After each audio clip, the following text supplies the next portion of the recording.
Hello and welcome back. I'm Jay from the Local Drop. We're looking at some of the wines from the Veneto today, so we're going to go a bit more in depth with these things.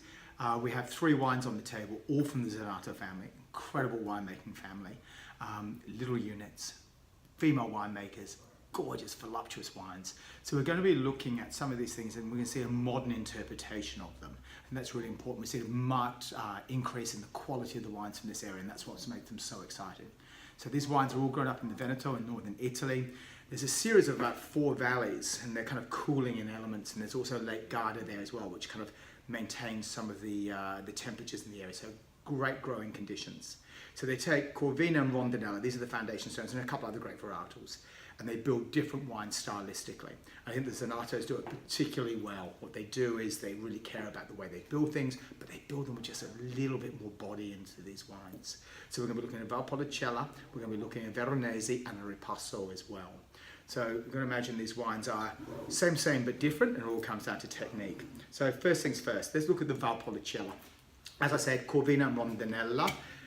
This wine is the kind of wine I open on a Saturday afternoon and I go, whoops, what just happened? I just drank a whole bottle of wine. It's so easy drinking. It's just got enough glycerol weight and all the rest of it. The thing about Valpolicella as a wine style, you get this kind of core, beautiful cherry fruit. There's always a little bit of spicing as well. And depending on the treatment, and we'll talk about treatment in a moment, you're going to get some extra amaro, kind of, that bittersweet medicinal thing going into play as well. So let's look at this modern interpretation of Valpolicella. And hopefully if you're at home, you're not using a wine knife as bad as this. This is what I do for a living, and I'm forced to use tools like this, the inhumanity. Okay, so here we go. So look at this wine. First things first.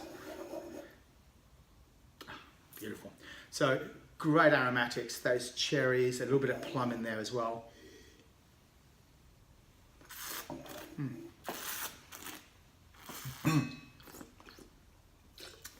It's got a lightness, but it's also got a little glycerol quality as well, and just a touch of grip. And I think that's what Valpolicella does really well. People refer to this as a pizza wine, whatever that is. It's not. This is so much more than that. That's Valpolicella Classico Superiore. We're looking at a 15 vintage. So put that to the side. Next, we're going up to Alanera. This is where it gets kind of fun. So with Alanera, they do a couple of different things to it. So we're taking Corvina and Rondinella, and Veronese, which is a wine style. Think Super Tuscan. So Sangiovese, add in other great varietals like Merlot or Cabernet Sauvignon, and that's what they add into this equation. Then they take parts of those and they partially dry some of those elements. 45 to 60 days. So what they're effectively doing is building like a baby Amarone out of it at a sensible price point, so it really, really works. So what happens with this wine is a bit more freedom allows them to build something with just a little different edge. This is a 2014 vintage. Zenato wine again, Alanera. Let's have a little taste. Come into the glass. I was lucky enough, I was travelling up in the area with a bunch of other Australians, and we were in the area of in Italy. And the Zenato family say, oh, what are you doing over the next few days? Would you like to come to the winery for dinner? So you turn up, and of course, it's amazing. So you turn up to the winery for dinner, and there's 200 people having dinner, and they've thrown us a beautiful, generous banquet for us all. And they say, oh, how about tomorrow? What are you guys doing tomorrow? And we're like, oh, yeah, we're kind of free, looking at each other going, is this really happening? So yeah, come out on our boat on Lake Garda. Now, let's clarify the difference between a boat and a ship. So a ship has boats attached to it. So we turn up at Lake Garda the next morning, goddamn early in the morning after a big dinner, and we turn up and they have a ship. On each level of the ship, there's different wines matched against different food. We're walking around squealing and clapping our hands together. These people cannot do enough. So we spent the whole day, paradise found, on a ship on Lake Garda, drinking wine and eating food. Please pinch me. I can't imagine these moments could happen often enough in life. Anyway, back to the wine. Sorry, less of that, more of this. So this is Alanera, Veronese, Corvina, Rondinella, Merlot, and Cabernet Sauvignon. How does it taste?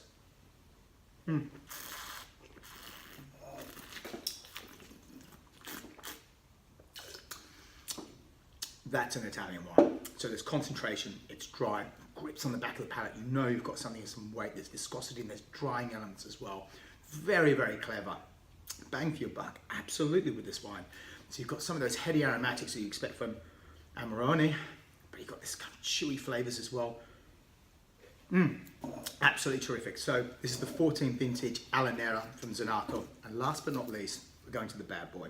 This is a 13th vintage Ripasso. So let's talk about Amarone. Amarone is quite an historical wine in the area. It's very, very clever, and they're trying to build the quality. So what happens with Amarone, you take the grapes, you put them on these kind of wicker and bamboo racks, and you dry them for 3 to 6 months, which is kind of crazy because you're risking the chance of botrytis going through the whole lot. Then you have to throw it away, and it makes it very expensive. Also expensive would be the element, the fact that you're actually drying all the grapes. As you're drying it, you're reducing your volume, and therefore the wine gets more expensive. As the alcohol goes up, ironically, you're getting a more and more expensive wine because you're getting less and less yield. So the compromise is to build a ripasso, to pass over. So what they do, I'm going to give this a quick decant because don't be shy with these wines, they need a bit of air. With ripasso, you take effectively the must, you press it. Whilst that's still fermenting, you get to the end of fermentation, you ferment Amarone dry. God damn, these wine knives, I tell you what, I'm going to buy a box and I'm going to scatter them everywhere I go. You ferment it dry, the Amarone. Once it's still warm, then you pour the Valpolicella over the top. Don't be scared to move this around as well. It's going to love a little bit of air. It's not going to hurt the wine.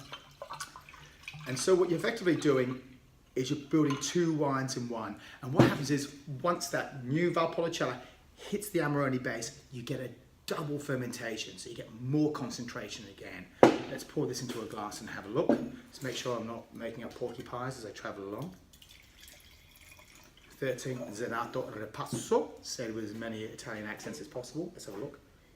Oh God, that's good. Amazing wine. This is the kind of wine I love to put on a restaurant floor and put in front of people. People come to me and say, Jay, I want a Barossa Shiraz. I said, you're in a restaurant that only has European wine. What are we going to do here? And they look at each other and we kind of work it out and we say, well, let's look to a wine with double maceration. Let's look at a wine with double concentration from one area. Let's talk about a wine that speaks about where it's from, but is slightly, well, maybe it's a steroid abusing wine. Maybe we'll put it that way.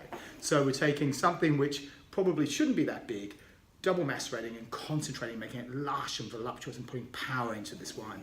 I put this in front of people, they take a photograph of the bottle, they come back 3 to 6 months later and say, Jay, I want to drink this again. We know where we're going with these things. Let's have a little go.